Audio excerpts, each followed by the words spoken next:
all for tuning in again for our sixth podcast. Who knew we'd make it this far? We've been slowly learning and improving our processes for recording and publishing these podcasts. So I hope you're seeing an improvement in the general quality of it.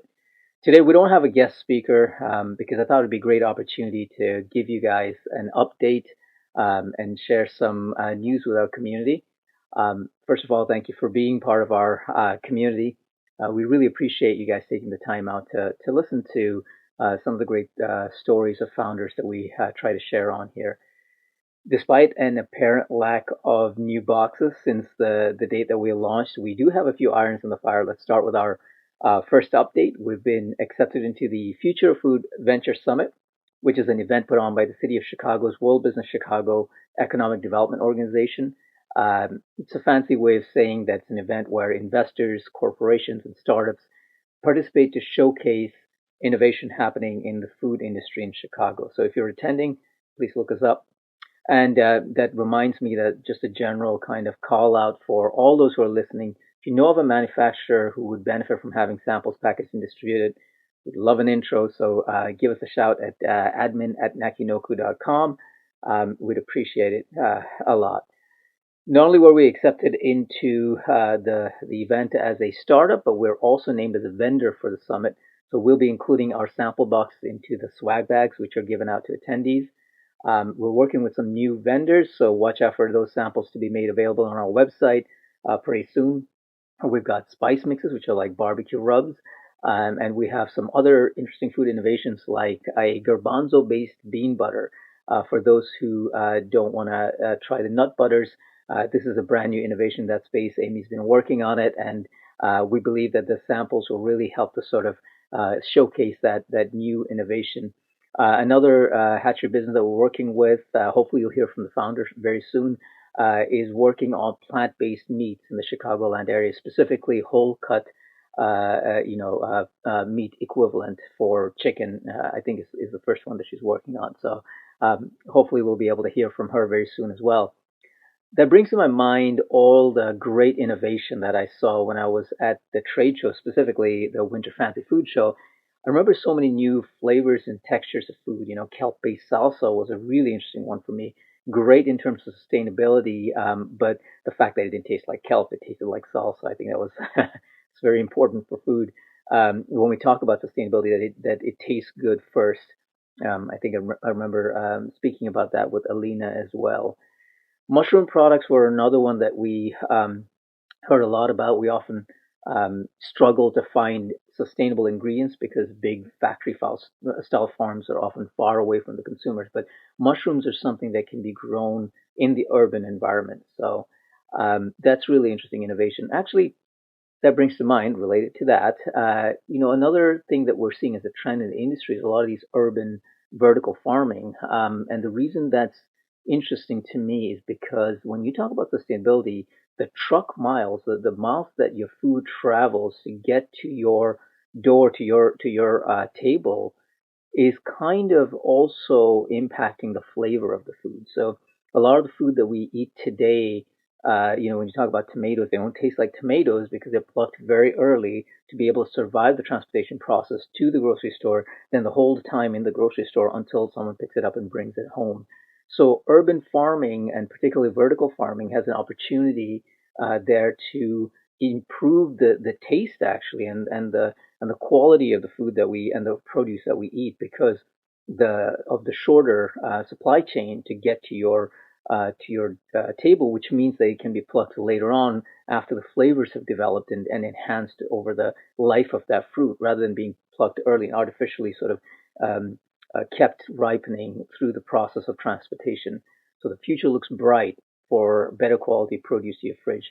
I think we'll see a lot more of that innovation happening as we are seeing more supply chain, disruptions. So people are having a tough time bringing in from other countries. So hopefully we'll start to see more local farms, shortening of those like travel miles that food takes. Also, in other news, Old Arthur's has been named as the very best tomato-based mild barbecue sauce in the USA by the National Barbecue and Grilling Association, and taking third in the spicy category.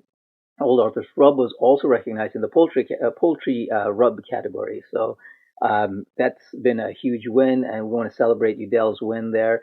Hopefully, we'll have him on too as well to talk about the history. I'll link to it in our description.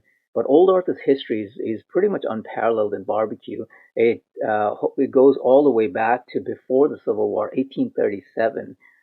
It's a pretty incredible history, and I love that video. So it talks a lot about how it's been handed down from that time from Arthur himself.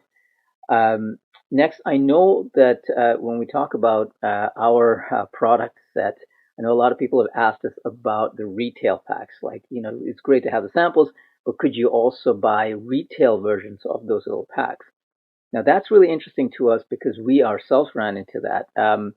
My wife, Merle, we were packing the kids' lunch one morning, and we were thinking, with the chicken nuggets, it would be great to be able to send a high quality packet of barbecue sauce, with the kids. So we've been working on potentially, putting 6 of those packets into a retail box and then selling that on our website. We're working through some final ideas on that, so hopefully you will see that pretty soon as well. Getting a packet of barbecue sauce to take with your lunch, or instead of stealing the ones from Wendy's or McDonald's and hoarding those, the much better barbecue sauce that you can take with you. We're working also on hot sauce, but it's been a tough category to crack. So hopefully we'll have a few folks respond to us on the hot sauce as well. In general, what we're doing, we think of ourselves as a purpose or mission-oriented organization. We want to enable the small business. I was just explaining to a couple of new folks who's speaking to us today about our mission and our vision for where this goes.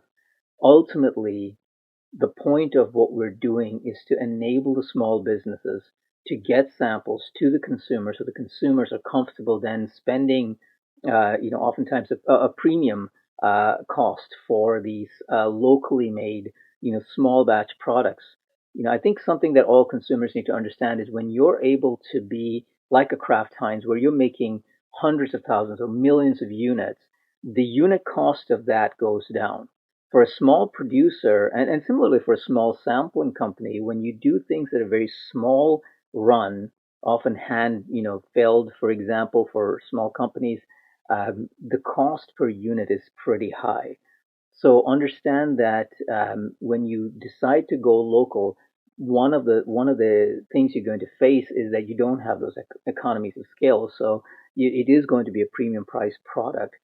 But the difference there is that you get a much better product because it's not mass produced and addressing every possible pallet out there so that it can be sold in the millions. You can get a product that speaks specifically to one person's palate. So, for example, not one person, but a specific consumer set's palate. So, for example, if you like spicy barbecue sauce, the big guys may not make it spicy enough for you. Why? Because they have to cater to the lowest common denominator versus a smaller company is willing to do that innovation and address the need in the marketplace for that spicier sauce. Similarly, larger companies often don't want to take the risk of trying something new like garbanzo based bean butter. Now, if Amy's successful, I bet you'll start seeing large companies also come into that space. That's just the nature of how this business goes. But you know, I wanted to encourage people to support the small producers as we were before, because that allows us to, have a real impact in our neighborhoods, as we talked about with Olivia, but beyond that, also to long term be able to see more interesting tastes and flavors, right? The more that we as consumers support companies that are bringing out more authentic Chinese, ethnic spice flavors, and Indian ethnic spice flavors, and Middle Eastern, and Asian and Southeast Asian flavors, and South American flavors, we'll start to see an explosion of those in the marketplace, and we'll see a kind of a shift, I hope, from seeing the flavors of India and China and Southeast Asia as these cheap and cheerful things to seeing them in the light of the history that they have as premium products, as something that represents a culture. And so hopefully, we'll see consumers being more willing to spend the premium price on those products. So, big dreams, I'm sure. But, I think it's achievable in our lifetime. I think we can see this ship turned around in our lifetime. So, stick with us. We do have a few more things planned. You see me doing that. So we have a few more things being planned, and we will see more products on the website very soon.